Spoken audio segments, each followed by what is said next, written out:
সুপ্রিয় শিক্ষার্থী বন্ধুরা, আজকের অনলাইন ক্লাসে সবাইকে স্বাগত। কেমন আছো তোমরা? নিশ্চয়ই তোমরা সকলেই ভালো আছো, আর আমিও ভালো আছি। আমি কুমার রঞ্জিত সুব্রত, সহকারী শিক্ষক, মোহাম্মদপুর উচ্চ বিদ্যালয়, জগৎবের, পাটগ্রাম, লালমনিরহাট। তোমরা সকলেই জানো যে সারা দেশে কোভিড-19-এর কারণে আবারও শিক্ষা প্রতিষ্ঠানগুলো বন্ধ করে দেওয়া হয়েছে। মূলত সেই কারণে আজকে আমি তোমাদের সামনে এই অনলাইন ক্লাসে হাজির হয়েছি। তো আজকে আমি তোমাদের নবম ও দশম শ্রেণীর গণিতের 4র্থ অধ্যায় সূচক ও লগারিদম, এখান থেকে কিছু সমস্যা নিয়ে আমি আলোচনা করব। তো শিক্ষার্থী বন্ধুরা, চলো আর কথা না বাড়িয়ে আমাদের মূল পাঠে ফিরে যাই।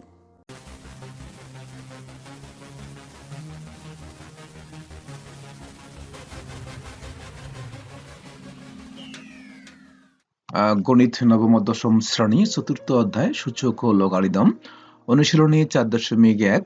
শিক্ষার্থী বন্ধুরা, তোমরা সকলে জানো যে তোমাদের এই অনুশীলনী 4.1-এর শুরু থেকে 18 পর্যন্ত যে সমস্যাগুলো ছিল, সেই সমস্যাগুলো আমি তোমাদের পার্ট ভিত্তিক আমি আলোচনা করেছি। তো আজকে ভিডিওটি তোমাদের আমি 19 থেকে 22 পর্যন্ত যে 4টি সমাধান আছে, সেই 4টি সমাধান আমি পর্যায়ক্রমে এখন আলোচনা করব। তো শুরুতেই 19 নম্বর যে সমাধানটি আছে সেটি হচ্ছে এটি 4 to the power x = 8। তো এখানে যেহেতু সমান, তার মানে হচ্ছে এখানে তোমাদের অবশ্যই x এর মান নির্ণয় করতে হবে। তো যাই হোক, প্রথমে আমরা প্রদত্ত রাশি লেখার পর এটা আমরা লিখব, লেখার পরে আমরা পরের লাইনে চলে যাব। পরের লাইনে এখানে শুধুমাত্র এই 4 কে আমরা এভাবে লিখতে পারি। তো 2 এর বর্গ হচ্ছে 4, সেক্ষেত্রে আমরা এটা লিখেছি। পাওয়ার x আছে, x লিখেছি, এটা ইকুয়াল টু 8 আছে, এটা 8 লিখেছি। তারপরে এখানে আমরা পাওয়ার 4 এ গুণ করে দিয়েছি। আমরা জানি যে পাওয়ার 4 এ গুণ হয়, সেক্ষেত্রে 2 এবং x গুণ করলে 2x হয়, ইকুয়াল টু 2 এর উপর কিউব হচ্ছে 8। তার মানে 8 এর জায়গায় আমরা 2 কিউব লিখেছি। এরপরে আমরা এখানে একটা সূত্র হয়, সূত্রটি হচ্ছে যদি আমরা এরকম থাকে যে ভিত্তি সমান থাকে, বাম পাশে এবং ডান পাশের ভিত্তি সমান থাকে, সেক্ষেত্রে পাওয়ার বাম পাশের পাওয়ার ইকুয়াল টু ডান পাশের পাওয়ার লিখতে পারি আমরা। সেক্ষেত্রে আমরা এটা করেছি। আমি আবারও বলছি যে এখানে যদি এরকম থাকে যে বাম পাশের ভিত্তি এবং ডান পাশের ভিত্তি কিন্তু একই, সেক্ষেত্রে আমরা বাম পাশের পাওয়ার ইকুয়াল টু ডান পাশের পাওয়ার লিখতে পারি। তো অতএব আমরা x ইকুয়াল টু আমরা কি লিখতে পারি, যেহেতু x এর সাথে 2টা গুণ অবস্থা ছিল, সেক্ষেত্রে এখানে ভাগ হয়ে যাবে। তার মানে নির্ণয় সমাধান x ইকুয়াল টু 3/2। এখন আমরা 20 নম্বর সমস্যাটি নিয়ে আলোচনা করব। তো 20 নম্বর সমস্যাটি হচ্ছে 2 to the power 2x + 1 = 128। একইভাবে আমরা এখানে প্রদত্ত রাশি লেখার পর লিখব অঙ্কটি, লেখার পরে আমরা এখন বা দিয়ে পরের লাইনটি করব। পরের লাইনটি হচ্ছে যে এখানে বাম পাশে যেটা ছিল এটা ঠিক থাকবে, আর ডান পাশে 128 ছিল, সেটাকে আমরা 2 to the power 7 এভাবে লিখতে পারি। অর্থাৎ 2 to the power 7 মানে হচ্ছে 128। অর্থাৎ যদি আমরা 7টা 2 গুণ করি তাহলে হচ্ছে তো 128। তো যাক, আমরা আগের সূত্র ফলো করব। যেহেতু ডান পাশে এবং বাম পাশের ভিত্তি একই, সেক্ষেত্রে আমরা পাওয়ার ইজ ইকুয়াল টু পাওয়ার লিখতে পারি। বা এখন 2x = 7 এবং 1টা ডান পাশে নিয়ে গেছি, মাইনাস হয়ে গেছে। তারপর হচ্ছে 2x = 7 - 1 = 6। তার মানে x ইকুয়াল টু হচ্ছে 6/2। অতএব x ইকুয়াল টু 3। নির্ণয় সমাধান হচ্ছে x ইকুয়াল টু 3। এরপরে আমরা 21 নম্বর এবং 22 নম্বর সমস্যা নিয়ে আলোচনা করব। তো আমরা পরের পৃষ্ঠায় চলে যাই। পরের পৃষ্ঠায় এখানে তোমরা খেয়াল করছো যে এখানে 21 নম্বর যে সমস্যাটি, এটি তারপরে আমরা প্রদত্ত রাশি লেখার পরে এটা লিখব, লেখার পরে আমরা এখানে এই যে বাম পাশে যেটা আছে সেটাকে আমরা এই যে এখানে যদি আমরা রুট থাকে, সেটাকে আমরা পাওয়ার হাফ লিখতে পারি, সেটা তোমরা সকলে জানো। তারপরে এটা পাওয়ার আছে x + 1, সেটা লিখতে হবে। তারপরে একইভাবে যদি ঘনমূল থাকে তাহলে আমরা পাওয়ার হিসেবে 1/3 লিখতে পারি। তাহলে ঘনমূল থাকলে কি লিখতে পারি, পাওয়ারটা 1/3 হবে, আর বর্গমূল থাকলে 1/2 হয়। তারপর বাকি সব ঠিক থাকবে। তারপরে আমরা এখন পাওয়ার পরে গুণ করে দিব। তো এখানে হাফ দিয়ে যদি আমরা x + 1 কে গুণ করি, তাহলে কি হচ্ছে, x + 1টা উপরে 1 এর সাথে গুণ হবে, তার মানে উপরে x + 1 হবে, নিচে হবে 2। একইভাবে এটাও 1 এর সাথে আমরা 2x - 1 গুণ করে দিলে 2x - 1, নিচে হচ্ছে 3। আমরা এখন ঠিক একইভাবে যেহেতু উভয় পাশের ভিত্তি সমান, সেক্ষেত্রে আমরা পাওয়ার ইজ ইকুয়াল টু পাওয়ার লিখব। এখন আমরা আর গুণ করে দেব। অর্থাৎ এখানে আমরা এই যে এই যে কোনাকুনি গুণ করেছি আমরা, 2 দিয়ে 2x গুণ করলে হচ্ছে 4x মাইনাস 2 দিয়ে 1 কে গুণ করলে হচ্ছে 2 ইকুয়াল টু 3 দিয়ে এখন x কে গুণ করলে 3x, তারপর হচ্ছে এই প্লাস প্লাস এখানে প্লাস লিখেছি, 3 দিয়ে এখন 1 কে গুণ করলে হচ্ছে 3 3। এরপরে আমরা x গুলোকে বাম পাশে নিয়ে যাব, তো 4x এখানে আছে, 3x টা ডান পাশে ছিল, বাম পাশে নিয়ে এসেছি, মাইনাস 3x হয়েছে ইকুয়াল টু 3x টা নিয়ে যাওয়ার কারণে 3 ছিল, তারপরে বাম পাশে মাইনাস 2 টা ডান পাশে নিয়ে আসলে প্লাস 2 হবে।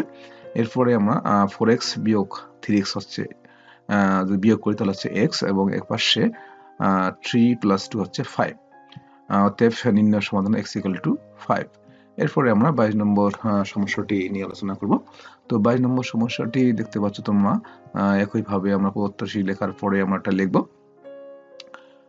তো লিখলাম, লেখার পরে এখন আমরা এটাকে আমরা এভাবে লিখতে পারি, অর্থাৎ 2 টু দি পাওয়ার x ঠিক থাকবে, এবং এটাকে আমরা এভাবে লিখেছি কারণ আমরা জানি যে ভাগের সময় পাওয়ার বিয়োগ হয়, সেক্ষেত্রে যদি পাওয়ার বিয়োগ অবস্থা থাকে তো সেক্ষেত্রে আমরা আবার এটাকে লিখতে পারি, অর্থাৎ 2 to the power 1 divide by 2 to the power x equal to 3। তারপরে আমরা এটা লসাগু করব, যেহেতু এটা ভগ্নাংশের একটা যোগ, সেক্ষেত্রে লসাগু 2 টু দি পাওয়ার x হবে। তাহলে লসাগু যদি 2 টু দি পাওয়ার x হয়, সেক্ষেত্রে 2 টু দি পাওয়ার x এবং এই 2 টু দি পাওয়ার x কি হবে, গুণ হবে। তাহলে গুণ যদি করি আমরা, তাহলে 2 টু দি পাওয়ার x কি হবে, ডাবল হবে, তার মানে বর্গ হবে, প্লাস যেহেতু লসাগু 2 টু দি পাওয়ার x এবং এখানে 2 টু দি পাওয়ার x আছে, সেক্ষেত্রে উপরে 2 টু দি পাওয়ার 1 থাকবে, অর্থাৎ 2 টু দি পাওয়ার 1 বলতে 2, কারণ 1 পাওয়ার যদি আমরা উঠাই দিই সমস্যা নেই, তো 2 এর উপর পাওয়ার 1 মানে 2 হবে, ইকুয়াল টু 3 আছে, 3 লিখতে হবে। এরপরে আমরা এটা আড়াআড়ি গুণ করে নিব। তো তার আগে আমরা এখানে এই পাওয়ারটা গুণ করে দিব। তো 2 এর উপর হচ্ছে x এবং 2 গুণ করলে 2x প্লাস 2 তো এখানে ছিলই, এটা লিখতে হবে, নিচে 2 to the power x equal to 3। এখন আমরা এটা আড়াআড়ি গুণ করে নেব। আড়াআড়ি গুণ বলতে এখানে আমরা 2 to the power x plus 2টা লিখব, লেখার পরে এটা এই যে গুণ করে দেব 3 into 2 to the power x। এরপরে আমরা এটাকে এইভাবে লিখবো, অর্থাৎ 2 to the power 2x minus এটা নিয়ে আসবো বাম পাশে, মাইনাস হয়েছে 3 into 2 to the power x, তারপরে প্লাস 2 লিখলাম ইকুয়াল টু এটা ডান পাশে ছিল, বাম পাশে নিয়ে যাওয়ার কারণে এখানে কিছু না থাকলে এখানে 0 লিখতে হবে। এখন আমরা আবারও এইটাকে এইভাবে লিখতে পারি, এই যে খেয়াল করো তোমরা এখানে, এই যে এটাকে যদি আমরা এইভাবে লিখতে পারি, অর্থাৎ 2 এই যে এখানে 2 টু দি পাওয়ার x আবার উপরে স্কয়ার ছিল, পাওয়ার ছিল, সেক্ষেত্রে কিন্তু এটা আমরা এটাকে পাওয়ার পরে গুণ করে এটা লিখেছি, সেক্ষেত্রে তাহলে অবশ্যই আমরা এই যে 2 টু দি পাওয়ার 2x কে আমরা কিন্তু 2x two the power x আবার উপরে স্কয়ার দিতে পারি, মাইনাস দেওয়ার পরে আমরা এটা লিখবো, সব ঠিক থাকবে আর কি। এরপরে আমরা 2 টু দি পাওয়ার x টাকে আমরা যদি a ধরি, সেক্ষেত্রে আমরা এখানে একটা সূত্র প্রয়োগ করতে পারি। সূত্রটা হচ্ছে এরকম, 2 টু দি পাওয়ার x এটাকে ধরে যদি আমরা, তাহলে স্কয়ার মাইনাস 2ab, অর্থাৎ এখানে আমরা 1টাকে b ধরেছি, সেক্ষেত্রে তাহলে এই যে 2 টু দি পাওয়ার x এটা হচ্ছে a square minus 2ab plus b square. আমরা এটা সূত্র প্রয়োগ করব এখানে, সেক্ষেত্রে a minus b whole square সূত্রটি এখানে আমরা বসাতে পারবো, যার কারণে আমরা এটা লিখেছি। তো লিখতে গিয়ে আমাদের এখানে যেটা আমরা লক্ষ্য করছি যে এখানে ছিল 3 ইন্টু 2x, তো এখানে হয়েছে 2 ইন্টু 2x, অর্থাৎ আমরা যেটা গুণ করি তাহলে 2 এবং 1 তাহলে হচ্ছে 2 ওকে 2, অর্থাৎ 2 ইন্টু 2x, কিন্তু এখানে আছে 3 ইন্টু 2x, তার মানে আরো একটা আমাদের minus 2 to the power x এর প্রয়োজন। সেক্ষেত্রে আমরা এটা এই দিকে লিখেছি minus 2 to the power x, এটা মিলিয়ে নিতে হবে। তারপরে এখানে আমরা এই 1 স্কয়ার, অর্থাৎ এটা কিন্তু 1 স্কয়ার বলতে 1, এখানে আমরা সূত্র মিলাতে গিয়ে আমাদের এখানে অতিরিক্ত একটা 1 লিখতে হয়েছে, যার কারণে, কিন্তু এখানে আমাদের 2 আছে, তাহলে আমাদের আরো একটা 1 এর প্রয়োজন, তার মানে প্লাস 1 এখানে লিখে আমরা এই 2টা মিল করেছি। তো এখন আমরা এই পর্যন্ত আমরা a মাইনাস b হোল স্কয়ারের সূত্রটি প্রয়োগ করতে পারি, এই যে এই পর্যন্ত, এই যে এখান থেকে শুরু করে এই পর্যন্ত, যে square minus 2ab plus b square, তার মানে a minus b whole square, a বলতে 2 to the power x minus b বলতে 1। এরপরে হচ্ছে এই যে এই পর্যন্ত এইটুকু বাকি থাকলো, তাহলে এখান থেকে আমরা মাইনাস কমন নিতে পারবো। তো মাইনাস কমন নিলে 2 টু দি পাওয়ার x, এটা মাইনাস ছিল প্লাস হয়ে যাবে, এবং এটা প্লাস 1 ছিল মাইনাস 1 হয়ে যাবে। এখন আমরা দুই জায়গা থেকে আমরা 2^(x-1) কমন নিতে পারি। তো 2^(x-1) কমন নিলে যদি কমন নেই, এখান থেকে আরো একটা 2^(x-1) থাকবে, এটা আমরা লিখবো কারণ এখানে দুইটা ছিল। তারপরে মাইনাস, এটা চলে গিয়েছে 2^(x-1) যেহেতু কমন নিয়েছি, তো এর পরিবর্তে এখানে 1 থাকবে। এরপরে আমরা এখানে কি করব, এখানে আমরা 2^(x-1) এটা লিখবো। লেখার পরে এখান থেকে আমরা এখানে লিখতে পারি 2^(x-1 - 2 হবে।